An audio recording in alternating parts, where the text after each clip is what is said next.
You know, when it comes to bringing a new crop of cubs into the pack of wolves, it takes a strong group of wolves to nurture those cubs up, get them up to speed, get them up to strength, and get them with the program to get everybody moving to the same page to get the best results possible. Welcome.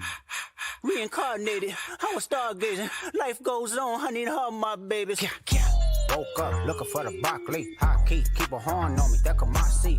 IP ownership, the blueprint is by me. Welcome back to the TrueSon Tribune. My name is DeAndre. Make sure to like, comment, and subscribe to this channel if you would like. It is the DeAndre way, as you know. And if you want to help support the channel, you can always become a member. With the link, it's in the link below, and it's only $5 a month to help a brother keep on pouring out this good content on this wonderful Tuesday. We gonna get into it, y'all. So today we're gonna talk about the newcomers coming into football camp. Last episode we talked about what it was like. Well, I talked about, and Brandon talked about what it was like to be new in a football camp, be in a football camp, and how the camp process goes. Today is gonna be talking about the freshmen and how it is for freshmen getting acclimated when it comes to being away from home, being on a college campus, being with the team that, you know, they're brand new to, new atmosphere, new environment, way harder than high school, new rules, new everything. So I'm going to talk about that adjustment and what it's really like as a freshman going into a college football program. But first, we will get into a couple subtopics. And that first one is we are speaking on, not this one, sorry. Carissa Schweitzer. So we're talking about a little Olympics. Carissa Schweitzer advances to the 5,000 meter Olympic final. This is on MewTigers.com. Former University of Missouri track and field athlete Carissa Schweitzer advanced to the 5,000 meter final at the 2024 Summer Olympic Games with a qualifying time of 14 minutes and 59.64 seconds, finishing 8th of 41 athletes Friday morning. Schweitzer, competing for the U.S., will be one of 16 to compete for a medal at 2:15 Central Time Monday, August 5th. She finished just under 2 seconds behind first place Faith Kipgen, representing Kenya. Schweitzer became the first Tiger to qualify for the Olympics in multiple women's events at least twice, competing in the 5,000 meter run and 10,000 meter run in both the 2020 and 2024 games. She's also second in Tiger Women's history program to complete in the Olympics multiple times, joined by Natasha Kaiser, who represented the States in 92 and 96, earning silver medal in the 400 meter relay in the 92 Barcelona Olympics. So, Carissa Schweitzer, she's a legend. I went to school at the same time she was going. That girl. Let's all send our good vibes to her from the SEC, from Missouri, from Mizzou, and let's get her a medal this time. She's been working hard, one of the hardest working girls in Mizzou program history, period, and let's hope she gets it. So here's the schedule. Friday, August 2nd was passed. She got 8th overall. Monday, the 5th, is the run finals. So that was yesterday. So I guess I should check. I don't think she medaled in that. But then she has the 10,000 meter run on Friday. And I don't see the results of it on here because it's Tuesday today. Well, we'll figure that out, y'all. But yes, let's send our good vibes to Carissa. Shout out to her. She's doing the damn thing, representing Mizzou, representing Missouri, and representing the SEC. So let's go, Carissa.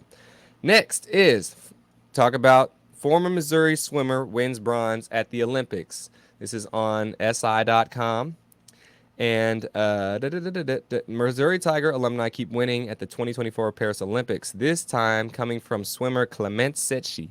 The 24-year-old won a bronze medal for France in the 4x100 meter relay on Sunday thanks to his excellent performance on the third leg of the relay.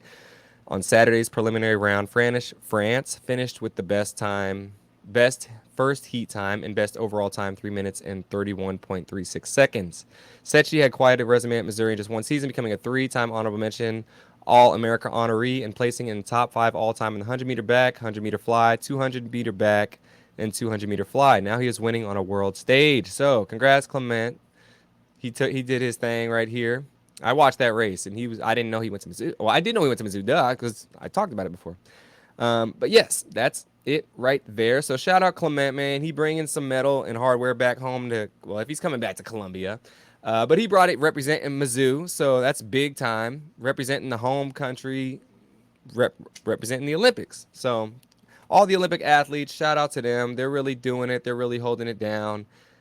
And, you know, if only there was football in the Olympics, which I think they're doing flag football in the 2028 Olympics, then we could see a little, maybe some Tigers in that someday.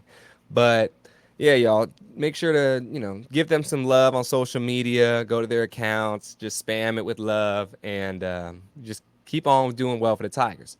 Now, getting to the main topic. So, there's an article that's on ABC 17 News that I will pull up, and it talks about ABC 17's perspective on the newcomers coming to fall camp. I'll get that, and then I'll give my points of view on what they're saying. So, newcomers find their roles during Mizzou fall camp. The Mizzou football team brought on a lot of talented freshmen in the offseason, but found more depth in the transfer portal. So that's the thing. As those new faces integrate into the team, it's all about finding their role on squad that will look to follow up the 2023 success. So, when I was in college, I'll just talk about what they said. The transfer portal. There wasn't too many transfers coming in. There was not. I'd say on average 3 or 4, maybe 5 total transfers. Now there's a good like 25 to 30 transfers a year. I mean, I feel that's what it feels like because there's all these new people on the team every year, and I'm just like, who is that? Like, where did he come from? So with the transfers, you know, I'm not too familiar with how the dynamic would be, just because I wasn't part of that and I haven't really been around that. But from what I take from it, when we did have the transfers, we embraced them. We knew that they had a resume already. Like I remember we had this player named D Money, uh, Darius White. If you forget, he was a wide receiver, wore number 8. He transferred in from Texas, I believe. And coming in, I talked to him a little bit. It's a little, you know, you have your guard up a little bit as a transfer. You don't fully open up to everyone yet because you're brand new competition for them. You're brand new. You're someone new who's trying to take their spot. So it's not always the most pleasant thing for a transfer to come in, especially at your own position. But you're all on one team. You show love. It does take time for transfer to open up. I mean, I've seen it, you know, so that's just the nature of the beast going into a new area. And like I said before in the intro, it's up to the team to open their arms and bring everyone aboard and make them feel like family. That's the most important thing. Some people do it better than others. Some people might see a new transfer coming in and they're like, nah, I can't. I'm not going to help you out. I'm not going to do this or that because you came in here. And some people are like, look, welcome to the group. We all here for each other. We all in this together, High School Musical style, and we going to make this thing shake. And it just depends on the person. The transfer also got to be open and willing, you know, to be a little bit more, to be a little bit vulnerable for things to work out. I think if you just come in closed and I'm just here to do my thing and do my spot and get out, then that's not the attitude to have, which some do have that attitude. They're just in a foreign place. Things didn't work out at their old school, and now they have a little bit of a chip on their shoulder, but more of a resentment chip on their shoulder instead of, okay, new opportunity. Let me go in this with a new attitude, a new perspective on things rather than carrying that old rock with me to the new place. So it's tough for transfers. I think that's I was a transfer, so I transferred from my first college, Missouri Southern, to Mizzou, and it's tough. You know, you got a whole batch full of new teammates. You got a whole batch full of just new personalities you got to learn to accommodate with. Some people might joke a certain way that you got to get used to. Some people might rub you the wrong way a certain way, but you got to learn to put that to the side. Some people, they might look at you sideways because they're like, like I said before, what are you doing here? So transfer is not easy. I mean, I have experience in transfer. I keep forgetting I did transfer. And it's like the process leaving the old school was never the most glamorous. I can't think of a transfer leaving an old school and it was just peachy keen the whole time. The process was peachy keen. Like you got to go to the NCAA clearinghouse. You got to get cleared to transfer. You got to tell your old coaches you're leaving, which is uncomfortable conversation. You have to get acclimated with the new coaches. They're looking at you like you got to prove yourself, kind of like a freshman. You know, you have no standing here whatsoever. And there's a whole batch of new rules you have to learn to follow. You were able to maybe get away with this at your old school, but you can't do that here. So it's not easy. It's not easy. It's not the best circumstances, but I know nowadays it happens so often and it's so frequent that it's probably just another thing. I don't understand. I'm not there to feel the vibes out per se. I can ask some people and see what they think about it. That might be a good question to ask some the players when I get up there. But yeah, y'all, being a transfer is it's its own grueling process in its own, and it has its own challenges. But once you get there and you get through camp and you get a good rapport with everyone and get to hang out with some of the guys on your own or girls when if coming to women's sports, when it comes to women's sports, then it can be a beautiful thing to blossom. But that's where we got on the transfers.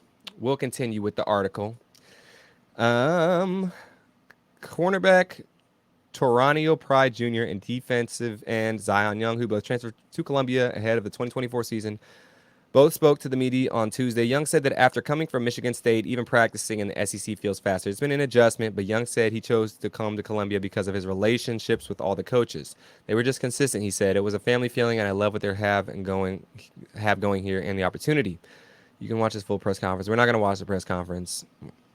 Pride Jr. transferred in after spending 2 years at Clemson to start his collegiate career. He said he's gotten used to finding his role in these new situations after being bounced around a bit in high school. So this dude has been going all over the place, Carmen Sandiego style, in high school. So he knows what it's like to kind of go from new place to new place. So he might not have too much of an adjustment, but yeah, it's easy for me to adapt to really anywhere. He said, I just think that I'm the type of person I am. Like, I'm not the loudest in the room. I'm coachable. I feel like I'm a quick learner. I study my play. So it's like I feel like I fit in anywhere. Media answer. Good answer. Not much to say about that. By the sounds of it, the East St. Louis native is already finding his groove. So he's from East St. Louis. So he's kind of familiar with Mizzou already and what it's about. Multiple players said that Pride Jr. is the king of trash talk. He come in as a transfer talking mess. Ooh, I hope he backing it up. It said the king of trash talk, but it didn't say the king of results. But we're going to keep it moving. Shout out to the cornerbacks. When asked about that title, Pride Jr. said he's a quiet person, but when he's on the field, he loves to talk and get in wide receivers' heads. He's easy, even testing out his abilities at this year's fall camp. What? He's even testing out his abilities at this year's fall camp. If you drop a ball, that's all you're going to hear from me. Or if you're not getting the ball, if Brady's not throwing the ball, I'm just saying little stuff to throw you off. Like, oh, Brady don't even want to give you the ball. He said there's a lot of dudes that I know that I can get in their head easily, but some dudes just look at me like they're like, oh, okay, you can only trash talk to people that entertain it. It helps that transferring to Mizzou felt like a homecoming for Pride Jr., who grew up playing with and against Mizzou stars Luther Burden, Brady Cook, and Mookie Cooper. Pride Jr. better start with all this. I mean, you don't give media days to just anybody, you know. He came from Clemson, big time school. They were not good last year. I mean, they fell off big time. Dabo got some work to do, but that's normal. Trash talk. Just back it up. That's all I ask. I wasn't the biggest trash talker. You know, I just kind of did my thing. I maybe should have trash talked maybe a little bit more, because then doing that, and you have a voice out there, maybe you might be messing up some plays, but you get the morale of the team up, and that can make you seem like you have a bigger presence than you actually do. Not saying that this dude doesn't, but being vocal is important. I think everyone has their roles. There's the vocal players, there's the silent players, there's the kind of just sometimes vocal, sometimes silent players that, like, the really ones that need to say something, they need to say something. So everyone has a role. I don't think everyone needs to be that trash talking type of person. But if you gonna trash talk, you better, especially corner, you go against Luther Burden, boy, just back it up. That's all I'm gonna say. That's all I'm gonna say. The Tigers found quite a bit of success in 2023 after their season. Eli Greenquist has seen his time in Columbia after the 11-2 finish. Cotton Bowl win. A lot of players who hit the transfer portal took notice, but Pride Jr. not knew long before that finish he wanted to come. They need to rewrite this. But Pride Jr. knew long before that finish. Come on now. He wanted to come home. In fact, he knew by about week 6. Oh, hold on. Pride, come on, Pride. Week 6? I mean, look, Clemson was not good last year. I'm not going to pull up y'all record in week 6, but you wanted to leave at week 6? That's a little concerning. That's a little concerning, because if you gonna quit on your team in week 6, and I'm gonna pull up their record real quick, because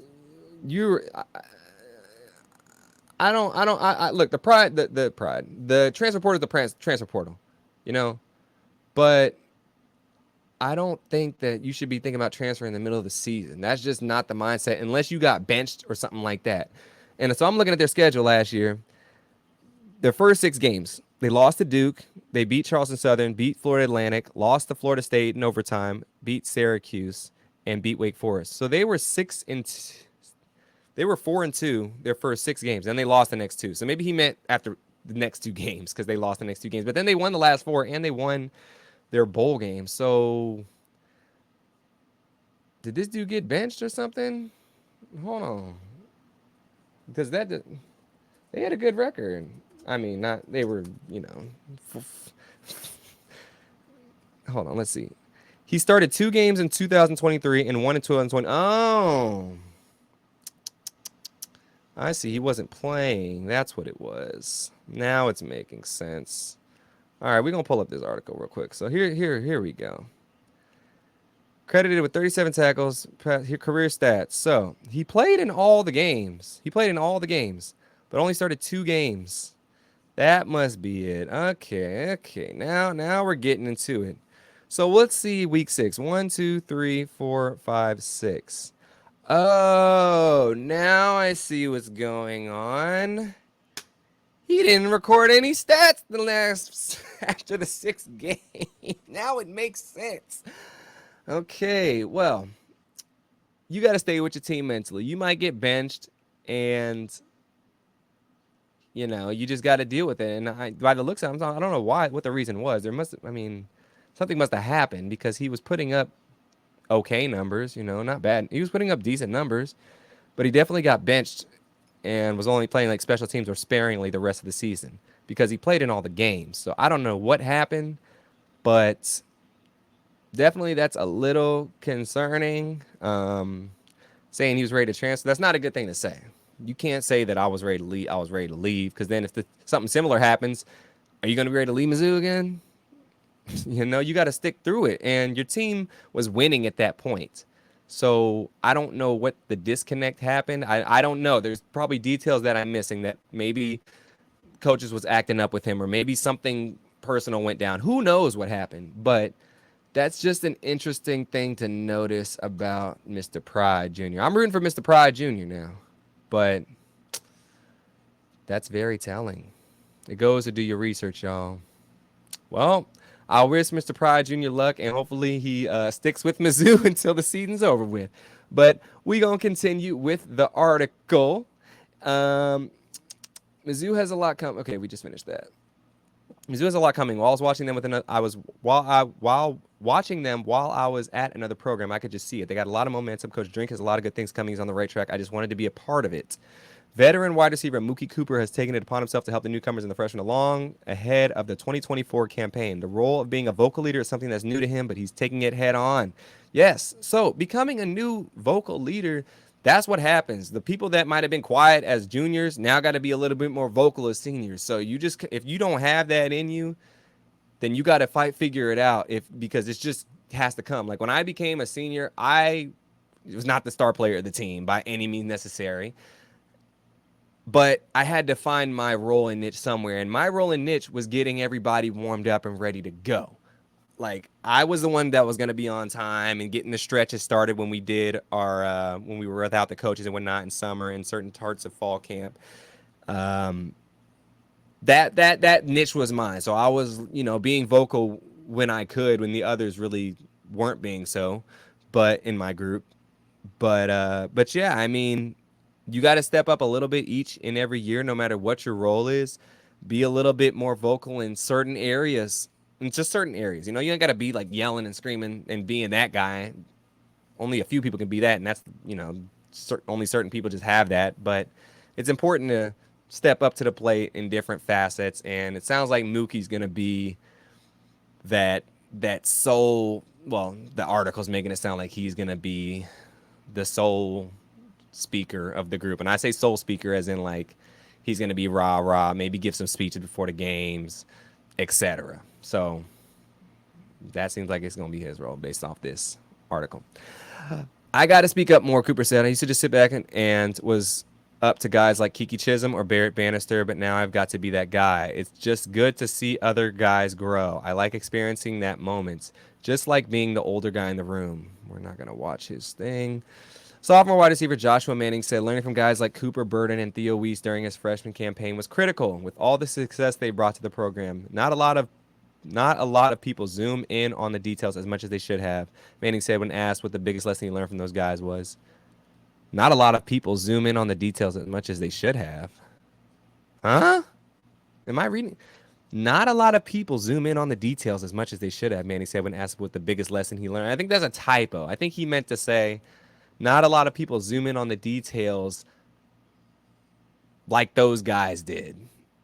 I don't know. You sneak this. Is he? We might have to watch this press conference. Is he sneak dissing his teammates, y'all? What is going on? Hold. How long is this press conference? Nah, okay, it's 6 minutes, so we ain't gonna watch the whole thing. Mizzou will continue fall camp until Tuesday, August 20th. Then preparation for the season opener against Murray State will begin, which is the first game is in a little over 2 weeks away. We are almost there. So yeah, that was the article and whatnot. So, like I said, I'll get into the freshmen coming in. So as a freshman coming into a football program, I did not go into Mizzou as a freshman. I went into this school called Missouri Southern. But anyways, all college freshmen going in, you're raw, mentally raw. Physically, you might be astute, but mentally, you have new rules to follow. Most of them, their first time living away from home, unless they went to like IMG Academy or something like that. And there's a lot of emotions that go into that too. You can't behave like you did in high school. You can't. You have to mature really quick because the coaches aren't going to put up with that unless you're going to redshirt. Of course, then you have a whole year to kind of figure things out on yourself when it comes to that, because that's a lot of the times why guys don't play too. They can be super talented but not mentally mature unless they're a 5-star recruit, super talented. They're coming in guns blazing, but a lot of the times, a lot of freshmen do have talent to play, but mentally they just need to mature and get more acclimated so they don't have all these other distractions going on. And that's the biggest thing. You got to be able to trust the player on the field, and the coaches, these are their jobs. If they put a freshman out there, their job is on the line. And if they make a mistake like that, then they could be out of here. So just getting your mind acclimated is the probably biggest thing as a freshman coming in. Then your body, of course, and just knowing the routine, knowing how things are done, knowing the way you're kind of supposed to carry yourself, knowing the little things like where certain rooms are and where you go pick up your books and where you go get food and what types of ways you should do treatment and what small tips and tricks you can use to help make college in general easier for yourself. And that's where the older guys come in a lot. Mizzou does this Big Brother program. I don't know if they still do it, but where they Big Brother program where they bring you in and have an older classman kind of be your big brother or mentor per se, and they kind of hopefully tell you the way to go about things, and then you have them to lean on as well as other teammates to go through college, the first year of college with, and grow. First year of college is the toughest. I think it's the hardest. New lifestyle, new sense of urgency when it comes to waking up at 5 o'clock in the morning every single day, being on time. Like high school, you can get away with being late. The distance from home. Some people get really homesick. I mean, this dude, Pride Jr., he came back from Clemson. He was all the way in the Carolinas, and now he's back in Missouri. Maybe he wanted to come back because he was homesick too, as well as probably not playing. But there's a multitude of factors, and yeah, it's mentally. My freshman year was probably the most mentally tiring of my life. One of the top 3 most mentally tiring years of my life. One main reason because I did track and field and football the same year, and it was destroying me mentally and physically. And my coach got fired after the fall season was over. My track coach didn't want me to do football. My football coach didn't want me to do track. Maybe I'll get into a whole video explaining my college career and how everything went on mine. If you want to see that or hear that, leave in the comments below. I might still do it. So we'll see. But yeah, it was a lot. And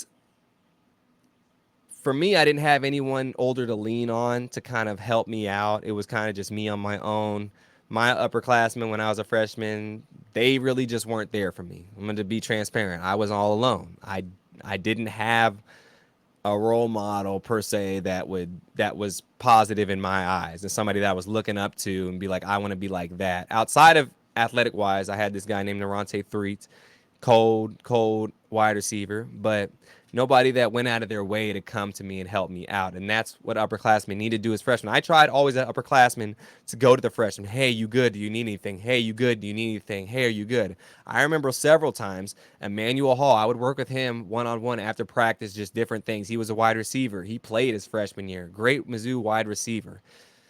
uh, Thomas Wilson, Mizzou safety. I helped him with a whole bunch of stuff throughout college. Nate Brown, Mizzou wide receiver, helped him with a whole bunch of stuff throughout college. Drew Locke. I remember one time Drew, he left his backpack, I believe, at the athletic facilities somewhere. He left it somewhere and I found it. And I could have been like, he'll get it later. But I got his backpack, called him and said, hey, Drew, I got your bag. Do you want me to come bring it to you? I brought it to him. He's like, thank you so much. Like, I owe you so much, blah, blah, blah. I'm like, don't worry about it. I got you. And told him, like, if you ever need anything, just let me know. Don't worry about it. So you got to have your teammates back as an upperclassman. That's the biggest, that can lead, that can last so long, and that can make such a big impact that some people don't even realize it. But you got to not have an ego for that too. Some people just have too much of an ego, or they like, I'm not gonna do that, or I'm tired, or just mental laziness. So yeah, I just wish my freshman year I had a more help from upperclassmen about how things went. There wasn't all bad upperclass. It wasn't I had bad upperclassmen. They just nobody really took me under their wing and helped me out. I don't know if it's because they saw me as a threat to take their position. I don't know if because they could care less. The culture wasn't even the greatest at the old school either. But yeah, that's the biggest thing to take away from my freshman year, and just having people around you that truly have your best interest outside of your coach. Sometimes your coach don't even have your best interest. Now my coach did my freshman year. But yeah, it's a freshman year is a whirlwind, y'all. So the freshmen going into college, pray for them. Hope good things happen, and maybe some of them can even make a big impact on the field. I think, Williams Nwerny will have a big impact. I got to meet that young brother coming from my high school, at least I'm in North, to Mizzou. I'm excited to see him, and he will definitely play. One of the top recruits in the country. But yeah, do y'all know of any? If y'all have any, do you have any Mizzou freshmen that other might play besides Williams Nwerny? If you do, leave a comment below. Thank you guys so much for joining me on this fourth episode of the TrueSon Tribune. I hope y'all have a wonderful rest of the week. We out here. Well, I'm out here. And till next time, y'all, peace, blessings.